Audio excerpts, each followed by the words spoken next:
एक आदमी और एक ऊंट तपते हुए रेगिस्तान में सफर कर रहे थे। आदमी ऊंट पर बैठा हुआ था, सूरज की गर्मी और धूल से परेशान, लेकिन उम्मीद के साथ आगे बढ़ रहा था। अचानक एक जोरदार तूफान उठा। रेत की आंधियां सब कुछ ढक गईं। जब तूफान थमा, वो दोनों तो बच गए, लेकिन रास्ता भूल गए थे। उनका सारा सामान तूफान में खो चुका था। अब वो दोनों खाली हाथ रेगिस्तान के बड़े बड़े टीलों को पार करते हुए आगे बढ़ने लगे। प्यास से आदमी की हालत बिगड़ने लगी। थोड़ी दूर चलने के बाद उन्हें एक कुआं दिखाई दिया। वो उम्मीद से उसके पास पहुंचे, लेकिन कुएं में पानी नहीं था। आदमी थक चुका था, कमजोर हो गया था, लेकिन उसने हार नहीं मानी। वो फिर से ऊंट पर बैठा और सफर शुरू कर दिया। अब ऊंट की हालत भी बिगड़ने लगी थी। वो धीरे धीरे चलने लगा। दूर दूर तक बस रेगिस्तान ही दिखाई देता था, लेकिन उस आदमी को अपने खुदा पर पूरा भरोसा था। वो रुका नहीं, चलता रहा। फिर रात हो गई। वो दोनों एक जगह रुक गए और आराम किया।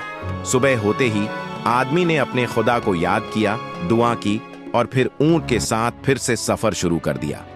कुछ दूर जाने पर उन्हें एक छोटा सा तालाब दिखाई दिया।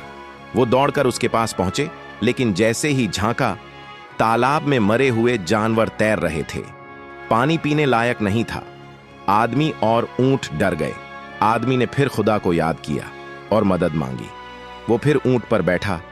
धूप तेज थी, गर्मी अब जान लेने वाली लग रही थी। आदमी और ऊंट दोनों की हालत बहुत खराब हो चुकी थी।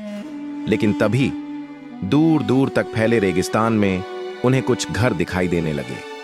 वो वहां पहुंचे, लेकिन वो सारे घर सुनसान थे। कोई इंसान नहीं था। फिर एक घर नजर आया जो बाकी घरों से अलग था। आदमी उसके पास गया और जैसे ही अंदर दाखिल हुआ, एक अजीब और रहस्यमय जिन्न उसके सामने आ खड़ा हुआ। आदमी घबरा गया, लेकिन जिन्न धीरे से उसके पास आया और पूछा, तुम कौन हो और यहां क्यों आए हो?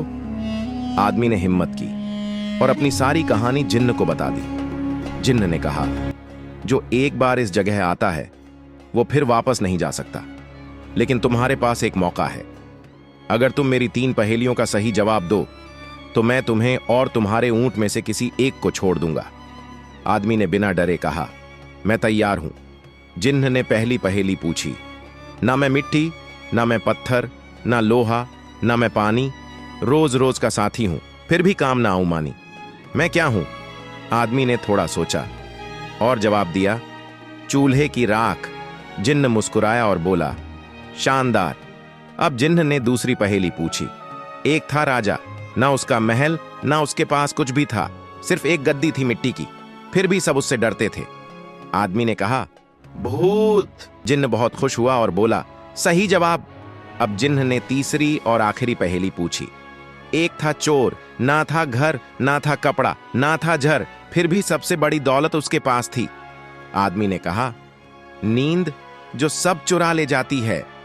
जिन्न बहुत खुश हुआ और कहा, तुम पहले इंसान हो जिसने मेरी 3 पहेलियों का सही जवाब दिया है। मैं तुमसे बहुत खुश हूं। अब मैं तुम्हें आजाद करता हूं और तुम्हें तुम्हारे घर पहुंचा देता हूं।